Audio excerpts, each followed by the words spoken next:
ఓం మహాగణాధిపతయే నమః. ఓం గురుభ్యో నమః. ఓం శ్రీమాత్రే నమః.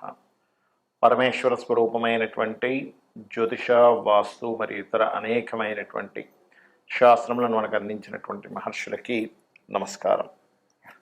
హయగ్రీవ హయగ్రీవ హయగ్రీవేతియోపదేత్ తస్స నిస్సరతే వాణి జన్మకన్యా ప్రవాహవత్. అరుణాం కరుణాతరంగితాక్షీం ధృతపాశాంకుశపుష్పబాణచాపాం అనిమాదిభిరావృతాం మయూకైః అహమిత్యేవ విభావయే భవానీం. శ్రీమాత్రే నమః. ప్రేక్షకులకి ఆ లలితాంబిక అమ్మవారి యొక్క అనుగ్రహం పరిపూర్ణంగా కలగాలని మనస్ఫూర్తిగా కోరుకుంటూ మనం ఈరోజు చెప్పుకోబోయే టాపిక్ ఏమిటంటే, ప్రతి సంవత్సరము మారుతున్నప్పుడల్లా ప్రతి ఒక్కరికి కూడా ఒక ఆశ. ఈ కొత్త సంవత్సరం వస్తుంది, 2025 వస్తుంది, లేదా 2026 వస్తుంది, ఇప్పుడైనా నా జీవితం ఏమైనా మారుతుందా? ఆంగ్ల సంవత్సరం వదిలిపెట్టిన తర్వాత ఉగాది నుంచి నా జీవితం ఏమైనా మారుతుందా అని ఎదురు చూస్తూ ఉంటారు. ఇక్కడ రెండు విషయాలు గుర్తుపెట్టుకోండి. మనము ఎక్కడికైనా వెళ్ళాలంటే మనం ప్రయాణం చేయాలి. మనం ప్రయాణం చేస్తే వచ్చేవి కొన్ని ఉంటాయి, మనం ఒక దగ్గర ఉన్నా కూడా కాలం కొద్దీ మారేవి కొన్ని ఉంటాయి. కాలంలో మరి జరిగేటువంటి మార్పుల ద్వారా మన జీవితాలు కొంత మారుతూ ఉంటే, మనం చేసే ప్రయాణం ద్వారా, మనం తీసుకునే నిర్ణయాల ద్వారా, మనం ఉపాసించేటువంటి దేవతా స్వరూపాల ద్వారా, మన ఆలోచన విధానం ద్వారా కొంత మారుతూ ఉంటుంది. ఆ రకంగా ప్రతి ఒక్కరికి కూడా పలానా నక్షత్రం నాదండి, పలానా రాశి నాది, పలానా లగ్నం నాది అని చెప్తూ ఉంటారు. అందులో పర్టికులర్గా నక్షత్రము, రాశి అనేటువంటి నక్షత్రం 24 గంటలు ఉంటే, రాశి 2.5 రోజులు ఉంటుంది. ఒక 2.5 రోజులకి ఒక రాశి మారుతూ ఉంటాడు చంద్రుడు. కానీ లగ్నం 2 గంటల అటు ఇటుగా, 2 గంటలకి ఒక 5-10 నిమిషాలు అటు ఇటుగా ఉంటుంది ప్రతి లగ్నం కూడా.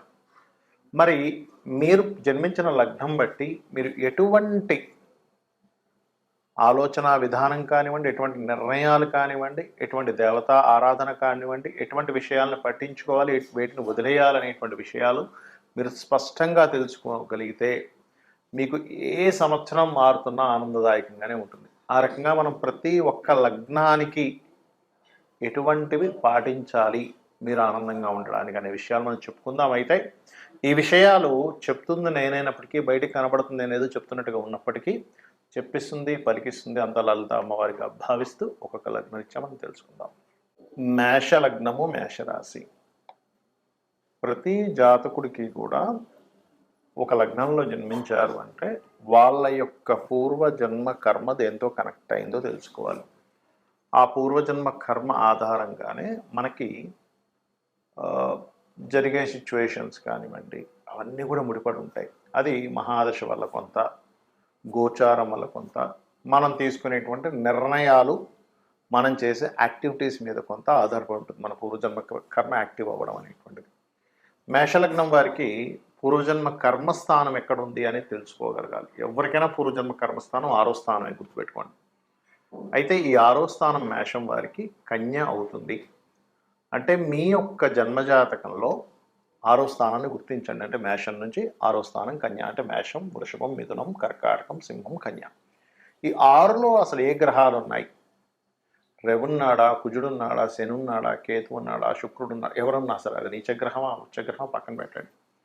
అసలు ఆ గ్రహానికి సంబంధించినటువంటి దానము అది మీరు రకరకాలుగా ఇవ్వచ్చు. చాలామంది అడుగుతుంటారు ఈ దానం ఎలా ఇవ్వాలి. ఇవన్నీ నేను మీకు వివరంగా లాస్ట్లో ఏ గ్రహానికి ఏ దానం అనేది కూడా వివరిస్తాను. నేను మీకు దానం ఇవ్వండి. ఎందుకంటే ఇక్కడ ఏదైతే మనల్ని ఇబ్బంది అంటే ఆ గ్రహం ఏదో మనం ఏదేదో కోప్పడి ఇబ్బంది పెట్టడం కాదు. అసలు మనం చేసుకున్నటువంటి పూర్వజన్మ కర్మ ఏదైతే ఉందో ఆ కర్మ ఒక సాఫ్ట్వేర్లా ఆ గ్రహ రూపేణ కనెక్ట్ అయి ఉంటుంది. మరి కేవలం దానం ఇచ్చేస్తే మన కర్మ పోతుందా అండి అని చాలామంది అడుగుతూ ఉంటారు. నీ మనసులో ఒక భావన ఏర్పడి, భావన మాత్రమేనా మనకి లలితహాసనామాల్లో చాలా రకాలుగా మీ భావన చాలా ముఖ్యమని చెప్తూ ఉంటారు. కాబట్టి ఏంటంటే మీరు ఒక భావన చేయాలి. అంటే దానం ఇచ్చేటప్పుడు, అయ్యో నేను పూర్వజన్మలో ఏదో ఎక్కడో తెలుసో అజ్ఞానంలో తెలుసో తెలియక తప్పు చేస్తున్నాను, దాన్ని ఈ రూపంలో తీర్చేసుకుంటున్నాను, ఈ రూపంలో పోతుంది, అమ్మవారు నాకు అనుగ్రహిస్తుంది, అమ్మవారు నాకు ఇచ్చినటువంటి బుద్ధి అనుగ్రహం చేత నేను తీయగలుగుతున్నాను అనుకోండి. అలాగే ఎప్పుడు కూడా మనకు చూడండి, ఏదైనా ఒక హెల్త్ ఇష్యూ వచ్చినప్పుడు డాక్టర్స్ మనకి 2 రకాల మందులు రాసిస్తారు. ఒకటి మీ లోపల ఉన్నటువంటి ఇన్ఫెక్షన్ పోవడానికండి ఇది. రెండవది మీకు బలం రావడానికి అని చెప్పిస్తూ ఉంటారు. అలాగే మీరు నిత్యము కూడా మేషం వారు సూర్య నమస్కారాలు చేసుకోండి. మీ ఇష్టదైవం ఎవరైనా కానివ్వండి, శివుడా, విష్ణువా, అమ్మవారా, పలానా పలానా దశమహావిద్యల్లో చేస్తున్నానండి, నాకు పలానా దేవత అంటే ఇష్టం, చేసుకోండి, తప్పేం కాదు. కానీ సూర్యుడిని ఎక్కువగా ఆరాధించండి. ఎందుకంటే మీకు పంచమ స్థానాధిపతి అవుతాడు రవి. పంచమం అనేటువంటిది ఏదైతే ఉందో అది పూర్వజన్మ కర్మని తగ్గించేటువంటి స్థానంగా జ్యోతిష్శాస్త్రం చెప్పింది. అదొకటి. మరొకటి ఏంటంటే ఇక్కడ మేషం వారికి ఎప్పుడు కూడా వాళ్ళు దేనివల్ల ఇబ్బంది పడతారు అంటే ఎవరికైనా అప్పులు ఇవ్వడం ద్వారా, అప్పు ఓవర్గా చేయడం ద్వారా వీటి వల్ల ఇబ్బంది పడుతూ ఉంటారు. అందులో పర్టికులర్గా మీకు 6వ స్థానంలో ఏ గ్రహాలు అయితే ఉన్నాయో ఆ రోజులు పర్టికులర్గా అప్పు విషయంలో జాగ్రత్తగా ఉండండి. ఏ గ్రహం లేదండి అంటే బుధుడినే తీసుకోండి. బుధరాశిలో మరింత పాపగ్రహాలు ఉన్నాయి. బుధుడు యొక్క ప్రభావం ఇంకా ఇంకా తీవ్రమైనటువంటి స్థితిలో ఉందని అర్థం చేసుకోవాలి. ఆ రకంగా ఇదొక సెట్ అయితే మీకు అసలు మహాదశ ఏం నడుస్తుంది, అంతర్దశ ఏం నడుస్తుంది, మీరు నెట్లో కొట్టిన వచ్చేస్తుంది. మీకు నెట్లో మీ యొక్క డేట్ ఆఫ్ బర్త్ టైప్ చేసిన, లేదా మనకి చాలా ఉన్నాయి యాప్స్, వందల యాప్స్ ఉన్నాయి. ఆస్ట్రాలజీ అండ్ హోరోస్కోప్ అని ఒక యాప్ కూడా ఉంది. అలా చాలా ఉన్నాయి, ఒకటి రెండు కదా, ఏదో ఉదాహరణ చెప్తున్నా. ఆ యాప్లో మీ date of birth, time, place కొడితే చాలా స్పష్టంగా మీకు ఇప్పుడు ఏ మహాదశ నడుస్తుంది, ఏ అంతర్దశ నడుస్తుంది, దాన్ని బట్టి కూడా మీరు దానం ఇవ్వచ్చు. ఇది కనుక మీరు చేయగలిగారు అంటే ఖచ్చితంగా మీకు బాగుంటుంది. దీంతో పాటు ఇంకా అసలు జాతకం తెలియని వారు, తెలిసిన వారు అసలు ఏ గ్రహానికి ఏమి ఇవ్వాలనేటువంటి విషయాల గురించి చెప్తాను. వీడియో పూర్తి వరకు వింటూ ఉండండి. ఇక్కడ ఏ గ్రహం అంటే ఏ దానము, ఇక్కడ దానాలు రెండు రకాలుగా ఉంటాయి. చాలామంది అడుగుతుంటారు, ఏమండి మేము ఆలయంలో పురోహితుడికే ఇవ్వాలా, పేదవాళ్ళకి కూడా ఇవ్వచ్చా? ఖచ్చితంగా ఇవ్వచ్చు. కాకపోతే దాని ఫలితంలో మార్పు ఉంటుంది. అంటే ఎలా అంటే చిన్న ఎగ్జాంపుల్ చెప్తాను చూడండి. మీరు మీ దగ్గర కొంత ధనం ఉంది ఉదాహరణకి, ఆ ధనాన్ని తీసుకెళ్ళి మీ అకౌంట్లో వేయడం ఒక ఎత్తు, అది మీ అకౌంట్లో జమ అవుతుంది. ఆ ధనాన్ని తీసుకెళ్ళి మీ యొక్క అప్పు తీర్చడం మీ ధనమే, కానీ ఇక్కడ ఎవరికి ఇస్తున్నారు? మీ యొక్క క్రెడిట్ కార్డు వాడికి ఇస్తున్నాడు, క్రెడిట్ లైన్ తగ్గుతుంది. ఇక్కడేమో మీరు జమ చేసుకుంటున్నారు బ్యాంకులో. ఇదే ధనం మీరు ఇద్దరికి ఇచ్చినప్పుడు ఎలా అయితే తేడా ఉంటుందో, పేదవాళ్ళకి ఇచ్చినప్పుడు ఇచ్చేటువంటి ఫలితం పరమేశ్వరుడు ఒక రకంగా ఇస్తాడు. ఈ పురోహితులకి ఇచ్చినటువంటిది ఏదైతే ఉంటుందో గ్రహరూపేణ దోషం పోవాలని, అప్పుడు మరొక ఫలితం వస్తుంది మనకి. ఇప్పుడు గ్రహదోషం పోవాలి, 6వ స్థానంలో పలానా గ్రహం ఉంది, రవి ఉన్నాడు ఉదాహరణకి, అప్పుడు గోధుమలు దానం. పురోహితుడికి ఇస్తున్నారు అనుకోండి, దేనికి ఇస్తున్నాము అంటే మీరు పూర్వజన్మల్లో తెలుసో తెలియకో చేసినటువంటి ఒక కర్మ చేశారు, అది మీకు తెలియదు, అది బ్యాడ్ కర్మ అని కూడా మీకు తెలియదు, ఏదో చేసేసారు. ఆ బ్యాడ్ కర్మ సంబంధించినటువంటిది ఏదైతే ఉందో దాని దోషం ఒక గ్రహ రూపంలో, ఒక సాఫ్ట్వేర్ రూపంలో మనకు వచ్చింది. అప్పుడు ఆ గోధుమలు తీసుకెళ్ళి పురోహితుడికి, అది కూడా నిత్య సంధ్యావందనం చేసేవారికే ఇవ్వాలి. ఎందుకంటే వాళ్ళకు మాత్రమే మీరు ఇచ్చినటువంటి దానాన్ని స్వీకరించి మరలా సంధ్యావందనం చేయడం ద్వారా అది అక్కడికి పోతుంది. అలా మీ సంకల్పం చెప్పుకొని, ఇందులో కూడా చాలా వేరియేషన్స్ ఉన్నాయి. చాలామంది ఏమంటుంటారంటే నాకు ఫోన్ చేసి, ఏమండి టెంపుల్కి వెళ్ళాము దానం ఇద్దామని, అక్కడ ఆ మూలను పెట్టేసి వెళ్ళిపోండి అన్నారు, అలా ఇస్తే మనకి ఫలితం వస్తుందా అని అడుగుతుంటారు. నేను ఒకటి చెప్తాను, మీరు ఒక బ్యాంకు వెళ్ళారు, మీది ఏదో ఎందులోనో ఒక బ్యాంకులో మీకు అకౌంట్ ఉంది, అక్కడికి వెళ్ళి ఆ బ్యాంకులో ఒక మూలం ధనాన్ని పెట్టేసి వచ్చేసారు. మీరు మీ అకౌంట్లోకి వెళ్తుందా? వెళ్ళదు. ఎందుకు వెళ్ళదు అంటే మీరు ఆ బ్యాంక్కి వెళ్ళాలి, అక్కడ లైన్లో నిలబడాలి, రిసిప్ట్ రాయాలి, కౌంటర్లో ఇవ్వాలి, వాళ్ళు అందులోపల దాన్ని ఫీడ్ చేసుకొని మీకు ఒక రిసిప్ట్ ఇస్తారు. మళ్ళీ ఎస్ మీ అకౌంట్లోకి 10,000 రూపాయలు వెళ్ళాయి, ఈ 5 రూపాయలు వెళ్ళాయి, ఈ 500 రూపాయలు వెళ్ళాయి, ఓ 1,00,000 రూపాయలు వెళ్ళిందని మీరు వాళ్ళు రాసుకుంటారు. అప్పుడే మీకు అకౌంట్లోకి వస్తుంది, మీకు మెసేజ్ వస్తుంది. అంతేగాని ఏదో మూలం పెట్టేసి మీకు రాదు కదా. అలాగే అలా ఎవరైనా చెప్తే దాన్ని అలా చేయకండి, దానివల్ల మీకు ఎటువంటి ఉపయోగం ఉండదు, గుర్తుపెట్టుకోండి. బ్రాహ్మణుడికి దానం తీసుకొని జపం చేయడం ద్వారా ఆయనకు కూడా కొంత ఫలితం వస్తుంది. జపం చేయకపోతే ఆయనకి మంచి ఫలితం రాదు. జపం చేస్తే మీ దగ్గర దానం తీసుకొని ఆయన మరలా గాయత్రి చేసుకున్నందుకు ఆయనకి అమ్మవారి అనుగ్రహం పెరుగుతుంది, మీకు దోషం పోతుంది. కాబట్టి ఈ రకంగా మరి పేదవాళ్ళకి దానం ఇవ్వడం ద్వారా ఎటువంటి ఫలితం వస్తుంది? ఇది పుణ్యాన్ని పెంచుతుంది. అంటే ఇదేంటి, అకౌంట్లో బ్యాలెన్స్ వేయడం లాంటిది. అంటే నెక్స్ట్ జన్మకి మీకు ఒక పుణ్యం పెరుగుతుంది పేదవాడికి ఇచ్చినందుకు.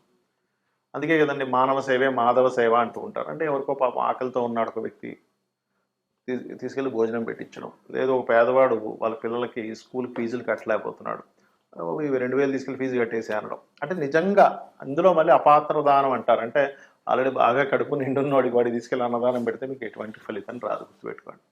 కాబట్టి అపాత్ర దానం చేయకుండా నిజంగా ఇబ్బంది పడుతున్నారు, పాపం వాళ్ళకి వేరే స్కోప్ లేదు, అటువంటి వారికి ఒక వస్త్రం ఇచ్చాం. అది ఖచ్చితంగా మీకు ఆ పరమాత్మ మీకు వచ్చే జన్మల్లో ఇది పుణ్యంగా మారుతుంది, ఇది గుర్తుపెట్టుకోండి. వీటితో పాటు పితృదేవత ఆరాధన. చాలామంది అంటుంటారు, ఏమండి మాకు లేదండి, మా మా ఇంట్లో సాంప్రదాయం లేకపోవడం ఏంటి, తల్లికి తండ్రికి తాతలకి మీరు పెట్టడానికి.